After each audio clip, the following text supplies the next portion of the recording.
Wel, dyma ni ar draeth Niwbwrch a dwi, Menna a Sian a Branwen wedi dod ar daith gerdded o gwmpas traeth, a ni wedi bod yn dysgu amdano gwahanol ffurfiadau sydd yn yr creigiau ac yn y blaen. Ni wedi bod yn hynod o ddiddorol, a nawr ni'n mynd mlaen at Ynys Llanddwyn a dysgu mwy am fyna, a gobeithio bydd yna prosiect creadigol yn dod allan o'r daith yma heddi.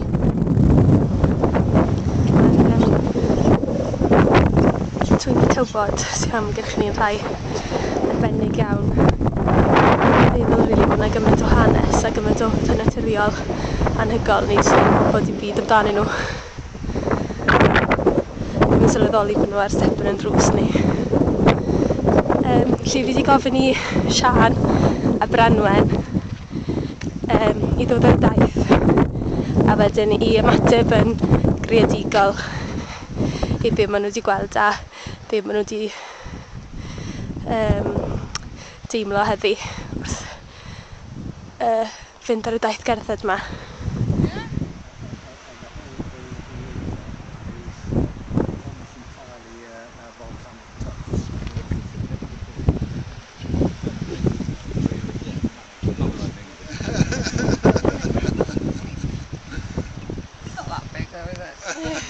Fair play, we're kind. Iawn, dyma ni wedi cyrraedd Ynys Llanddwyn. A Branwen, ti'n mwynhau'r daith? O, mwynhau'n fawr. Mae'n agwedd hollol wahanol i beth ydych chi'n fel arfer jyst yn mynd am dro. Mae'n cael agwedd wahanol yma. Ydych chi'n fel arfer yn sylwi ar beth. Ti'n byw yn lleol yn dweud yn y Llanddwyn? Llanddwyn, Llundain. Ie, jyst o'r môr yn diolch lan. Jyst yn anhygoel rili yn holl creigiau yma wedi cael ei ffurfio fel lava a stein fel clywed yn hanes fi ddim yn wyddonydd yn y byd, ond holl naturiol yma gwmpas. So unrhyw glem eto, ti'n mynd i ymateb? Siwr, mae'n siarad bach am ffact sy'n ddim yn oh my god, sy'n ar sgwyd bach a i glas reit, ie. Fyny gyd yn ffordd os ydych chi'n dweud y top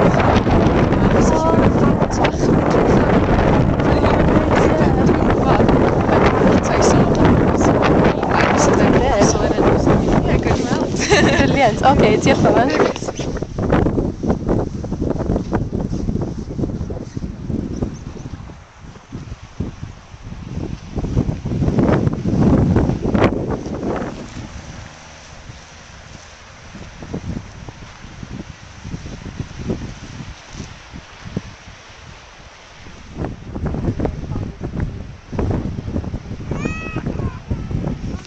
Sian, ti'n mwynhau'r daith heddi?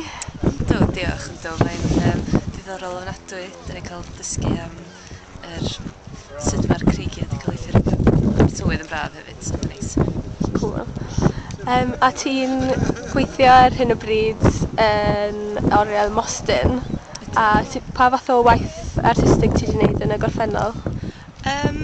Wel, dwi wedi bod yn gwneud lot o waith tri-dimensiwn cerflunio yn ddiweddar, gan ddefnyddiad o bobl yn gael o gwmpas y tŷ a pethau ella sa'ch chdi'n just talu ffwrdd o'r bwriel bosib. A hefyd dwi wedi bod yn dechrau trefnu chdig ar ddangosfeydd yn ddiweddar hefyd, so dwi'n licio cyfuno'r ddau beth. Ti wedi cael unrhyw syniadau am sut ti'n mynd i ymateb yn greadigol i'r daith yma heddi? Do, chdi bach. Mae yna lot o batryma, dwi'n meddwl, i'w gweld yn y creigiau a lot o ailadrodd. A hefyd, mae'r strwythur am ni yn reit ddiddorol hefyd, so gwaith i wneud efo hynna, bosib. Cool, iawn. Diolch, Sian. Wel, ni yma nawr ar draeth Ynys Llanddwyn, a mae'n hyfryd iawn yma heddi. Yn ddiddorol iawn, ni wedi clywed amdano'r tectonic plates a mae un o'r platiau tectonic yma o dan Ynys Môn, credwch chi beth. A chydig flynyddoedd yn ôl nath criw o ymchwilwyr o Japan ddod draw yma ac edrych ar ffurfiadau'r cerrig achos bod nhw'n agos i'r platiau tectonic, dwi'n meddwl. A sylwi ar rhywbeth hollol unigryw dros y byd, sef y ffurfiadau yma o fewn y garreg o'r enw drop stones, sef cryffoedd bach, a oedd yn dweud bod rhain yn hollol unigryw. Felly